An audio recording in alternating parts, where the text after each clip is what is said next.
We are Steve and Jill. Together, we've been buying and reselling land since the 90s. Our data-centric approach leaves our buyers asking, how can you sell it so cheap? Here on the Land Academy Show, We answer that and more. Steve and Jill here. Hi. Welcome to the Land Academy Show, entertaining land investment talk. I'm Steve and Jack Butella. And I'm Jill DeWitt, broadcasting from sunny Southern California. Today, Jill and I talk about the essential tools needed to start your real estate business. This is going to be fun because we each thought of our own. I said, let's do our top 3 and then we'll share them with each other and see how. I'm sure we're going to be really close, but it'd be fun to see. Usually it's like what level you went to, what level I went to. I'm sure it's different. All right. I'm sure. I'm going to keep mine covered up over here. All right, good. And see. And I'll have you go first. All right. Before we get into it, let's take a question posted by one of our members on the landinvestors.com online community. It's free. Okay. Janet asks, I've received numerous phone messages and 2 purchase agreements after sending out my first mailer. Yay. Turns out most of those folks have property that is in tidal flats or bogs. Bogs. I have not Never heard that in a term. while. Okay. Have you found a good practice to respond to these people and politely decline? Or do you only respond to people with a property that meets your criteria? Lori, Another member, piped in with her response. This is sweet.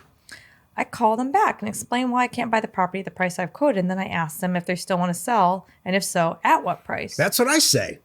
I let them mentally reset and see what they come back with, if anything. One day I expect someone to either say, just take it, or would you be interested in the other 20 properties I have instead?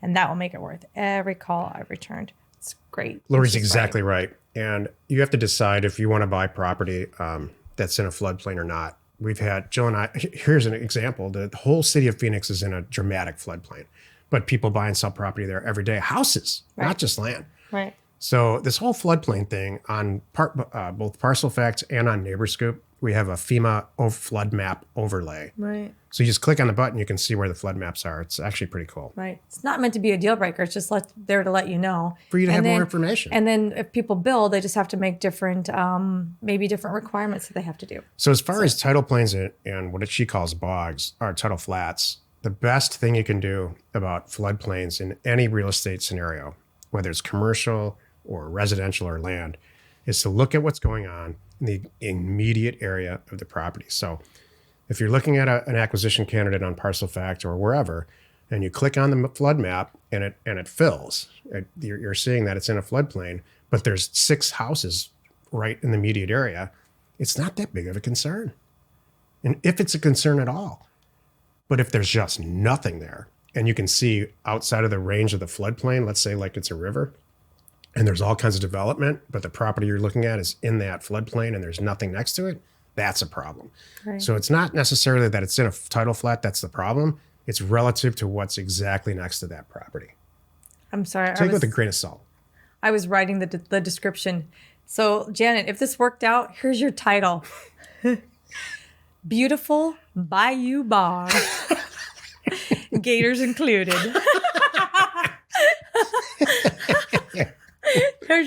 There's your 5 acres. Beautiful Bayou Bog. I like that. Jill just likes to say stuff like that. I do. I was sitting here thinking, while you're talking, I'm thinking like, what would I call this? That's good. Today's topic, the essential tools needed to start your real estate business. This is the meat of the show. And I can almost guarantee we're going to talk about the stuff you don't need also. All right. Well, we did a little bit at the end of the House Academy show yesterday. It was kind of funny. So I would like you to go first. Give me your top 3. Here's the memorization moment of this episode. You need data. It is an essential tool to this. And there is no better place to get data than from us. And this is not a commercial. Definitely. Every once in a while, somebody comes to us, whether it's through customer service or it just hits, for whatever reason, it makes Jill and I aware of it, about the $250 or $300 charge that we do every month. And to which I immediately say to myself, well, go try to get DataTree, RealQuest, and Title Pro 24/7 for $250 a month. Yeah, all let me know how combined. that goes. And to come back and let me know that this is too expensive. Exactly. And then all the other stuff you get. It's insane what you get. So this is not a commercial about any of that. But you need data. You have to get data somewhere. So and we interview people that leave our group, and it's not very many every month. And we ask them, so, well, where do you plan on getting data? And to which they say, oh, I've just chosen not to do this. I took This is life got in the way. I took a job somewhere else, or we had quintuplets, and now I can't do it. So it's not, if to do this, you need data. And there's no better place to get the data than from us. Mm-hmm. And that's where the whole story ends. So you need data. No, not ends, but. Okay, what's number 2 for you? Oh, I'm going to just do my whole thing first? Yeah, I was going to share mine. You need an efficient way to send mail out. And that's why we created Offers to Owners, because we were doing it for ourselves anyway. You need to talk to somebody who knows how to send an offer campaign out through a mail merge. So, you need some version of a bulk mail company that understands what you're trying to do to send mail. I love it. What's your number 3? Number 3 is, I didn't intentionally mean for this to be our products. I really didn't. That's okay. I'll save you Number after this. 3, because I'm sure yours are all different. Yes. I think now it would be, I can't imagine doing this without NeighborScoop, which we haven't released yet. You need the phone numbers of all the people in the market. It's going to make a big difference. Where you bought property.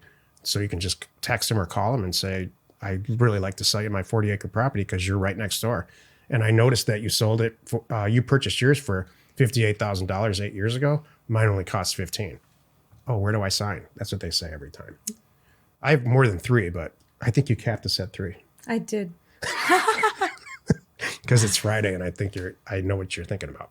All right, here's my number 1. This is the essential tools needed. Mine are all top level stuff. The essential tools needed to start your real estate business.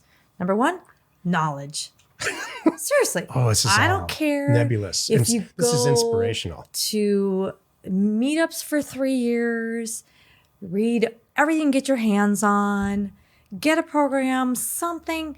You need knowledge. You've got it. I mean, you've got to have some information going into this.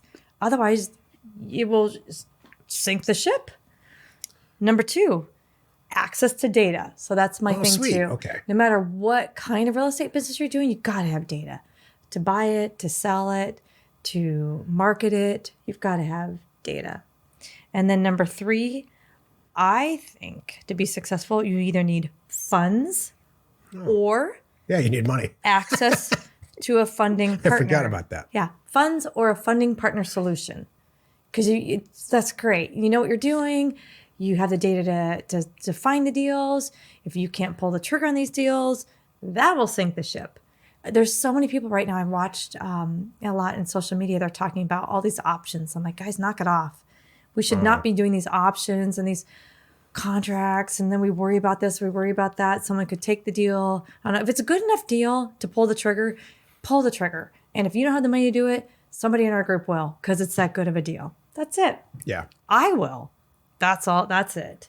Because you have so much power then, and you sleep really well, and you really market it. You're really into it. These options thing. If I'm walking around with 16 options, I'm not going to really care about anything. Yeah, you're really right. It's a different mindset. It messes you up, and they rarely go that well. I don't option. It used to be back in the day, the only reason I would do an option, this is true, because I really was out of acquisition funds that month. That was it. And as soon as I had the funds, I'd pull the trigger. But in the meantime, I at least want to have something. I want to not lose a deal. So I would position my money, and I would the guys that need the money right now, they're like, I'm walking if you I have to close this right now.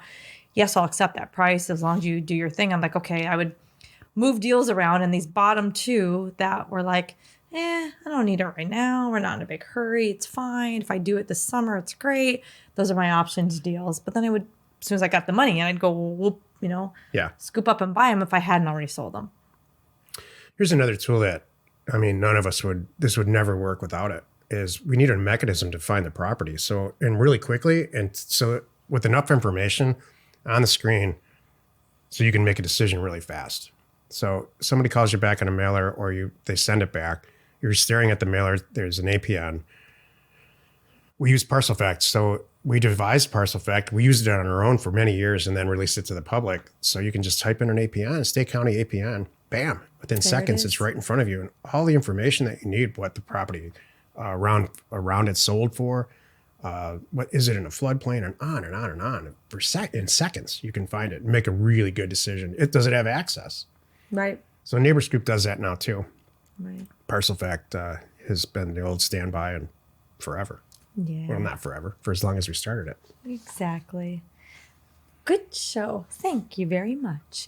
Happy you could join us today. Every Monday, Wednesday, and Friday, we are right here on the Land Academy Show. Tuesdays and Thursdays, catch us on the House Academy Show. Next week, join us for the Land Academy Show episode called How to Get Free Land Comparison Values in Excel format all over the country. This is going to be an interesting show. You are not alone in your real estate ambition. Yes, it is. I'm excited. The Land Academy Show remains commercial free for you, our loyal listener. So wherever you're watching, wherever you're listening, please subscribe and rate us there.